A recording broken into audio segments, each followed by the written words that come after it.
और मुझे लगता है कि जिन लोगों को डेमोक्रेसी में, लोकतंत्र में भरोसा है, वो ये भी जानते हैं कि उनका जो विश्वास है वो मतदान पर होता है, ना कि मद्यपान पर। यहाँ पर ये मद्यपान पर भरोसा रखने वाले लोग दिखते हैं, जो जिस तरीके की इनकी एक्साइज पॉलिसी रही। मेरा पहला प्रश्न है 25 अक्टूबर 2021 को, और ये कागज आप सबके समक्ष में दिखाना चाहती हूँ। ये कागज है 25 दिसंबर 2021 को एक्साइज डिपार्टमेंट ने नोटिस दिया इन सारी कंपनियों को जिनको मद्यपान से जुड़े हुए लिकर लाइसेंसेस दिए गए। इस पर क्या एक्शन हुआ, क्या कोई काम हुआ, नहीं हुआ, कार्रवाई हुई, नहीं हुई, और इसका क्या इन्वेस्टिगेशन, क्या स्थिति है, ये बताएं। और तारीख नोट कर लीजिए 25 अक्टूबर 2021 को। अक्टूबर 25 अक्टूबर 2021। उसके बाद 14 जुलाई 2022, यानी सिर्फ एक हफ्ता पहले की बात है, जिसमें कैबिनेट नोट के बिना अप्रूवल के हफड़ तफड़ में, क्योंकि उसमें 48 घंटे का भी समय रहता है, जिसमें नोटिस जारी होने चाहिए 48 घंटे पहले एलजी के पास जाना चाहिए, बिना किसी काम के, बिना किसी प्रोसेस को फॉलो किए, बिना किसी नियम और कानून को फॉलो किए हुए 144.26 करोड़, मैं एक बार आंकड़ा दोबारा से चेक करके आपको बता देती हूं, 144.36, 26 नहीं 36 करोड़, 144.36 करोड़ का जो वेवर है, क्या वो मनीष सिसोदिया जी के नेतृत्व में उन कंपनियों को दिया गया बिना नियम, बिना कानून का पालन किए? फिर क्योंकि लिकर कार्टेल दिल्ली में चल रहा है, एक पूरा का पूरा एक गैंग है जो ये माफिया चला रहा है, और इसके दौरान 144.36 करोड़ का उनको जो है एग्जेम्पशन दी गई है लाइसेंस फी पर, जिसमें कि कोई अप्रूवल, कोई कैबिनेट नोट, कोई ऑथराइज्ड एजेंसी, किसी को उसमें जोड़ा नहीं गया, उससे किसी से बात भी नहीं की गई। और जब दिल्ली के अंदर डेल्टा वेव चल रही थी, उस दौरान यह हरकत हुई कि डेल्टा वेव के दौरान भारतवासी काम के अभाव में होटल, अस्पताल, बाकी चीजें बंद पड़ी थी। अस्पतालों का क्या हाल था आप सब जानते हैं। उन सब के अभाव में दिल्ली छोड़ कर जा रहे थे और उनके पास कोई रोटी रोजगार नहीं था। उस समय ये काम कर रहे थे कि डायरेक्ट ऑर्डर्स दे रहे थे कि 144.36 करोड़ जो है वो माफ कर दो। मेरा तीसरा सवाल कि L1 का जब टेंडर लगता है किसी भी कंपनी का, तो उस L1 के टेंडरिंग से पहले आपको कुछ जो है अर्नेस्ट मनी डिपॉजिट देना पड़ता है। वो अर्नेस्ट मनी डिपॉजिट जो है 30 करोड़ का दिया गया एक कंपनी द्वारा, और उस 30 करोड़ के अर्नेस्ट मनी डिपॉजिट को अगर L1 की प्रोसेसेस को फॉलो नहीं किया, अगर no objection certificate airport authority का चाहिए था, कुछ और चाहिए था, आप वो काम नहीं करके आप अपना सरेंडर कर देते हैं, तो जो आपका अर्नेस्ट मनी डिपॉजिट है वो फोरफीट हो जाता है, वो सरकारी खाते में, खजाने में चला जाता है। लेकिन इस केस के अंदर ये जो 30 करोड़ रुपए थे, बिना अप्रूवल, बिना प्रोसेसेस, बिना नियम, बिना कानून फॉलो किए हुए उस कंपनी को वापस किया गया। मेरा चौथा सवाल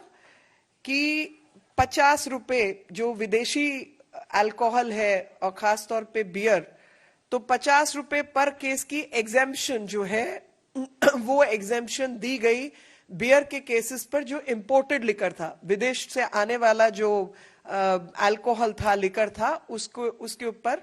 50 रुपए पर केस की एग्जेम्पशन, बिना किसी अप्रूवल के, बिना किसी कैबिनेट नोट के, बिना किसी ऑथराइज्ड एजेंसी के, बिना एलजी को सूचित किए, ये 50 रुपए भी पर केस कम किया गया, जिसकी वजह से जो दिल्ली की जनता है, उनके जो टैक्स के फायदे थे, जो उनको पैसा आना था, वो सब जो है जनता के पैसे का लगातार नुकसान किया गया। इसके बाद जो एक ब्लैक लिस्टेड कंपनी है खाओ गली नाम की जो ब्लैक लिस्टेड कंपनी है, उसको इन्होंने 2 जोन्स के ठेके दिए हैं। 2 जोन्स के अंदर ब्लैक लिस्टेड कंपनी को ठेका कैसे दिया, इसकी भी एक्सप्लेनेशन ये केजरीवाल जी तथ्यों के साथ दें तो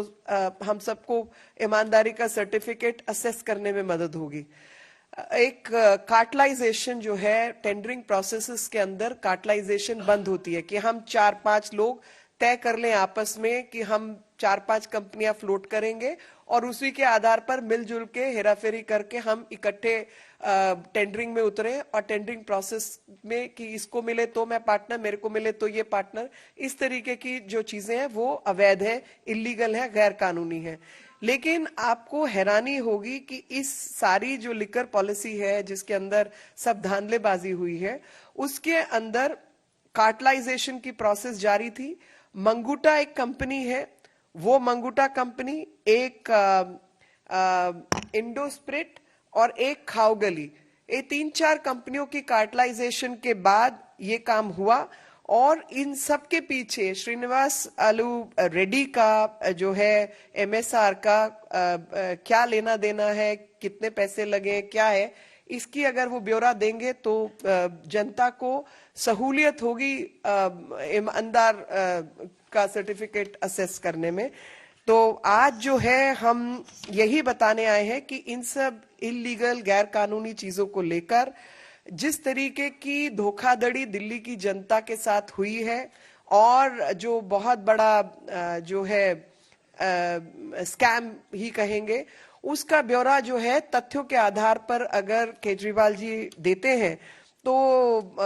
हमें जो है सहूलियत हो जाएगी। और इनको ऐसी आफत क्या आई कि इनको अर्जेंट नोट सर्कुलेट करना पड़ा बिना 48 घंटे का नोटिस दिए, क्योंकि कोई भी पॉलिसी नोट है उसमें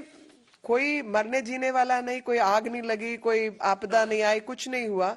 तो 48 घंटे के नोटिस के बिना बिना एजेंडा सर्कुलेट किए हफड़ तफड़ में इनको ये कागज क्यों साइन करने पड़े, और ये जरा हम सबको बता दें। तो बेसिक जो हमारी बात है वो यही है कि जो अल्कोहल के ऊपर, लिकर के ऊपर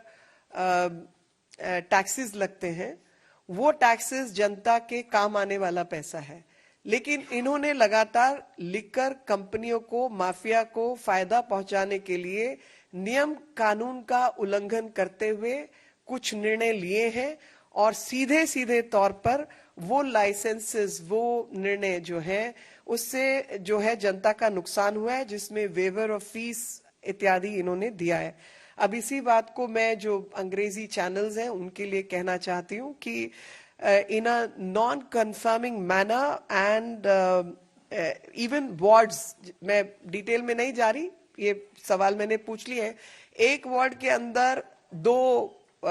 ठेके खोलने का, फिर 2 से अधिक खोलने का, उसकी भी कोई परमिशन नहीं थी, वो भी इन्होंने काम किया है। जो पीनल एक्शन जिन लोगों के खिलाफ होना चाहिए था वो पीनल एक्शन नहीं लिया गया, क्योंकि उनके जो पेट लाइसेंसेस है वो कैंसिल होने चाहिए, वो नहीं हुए।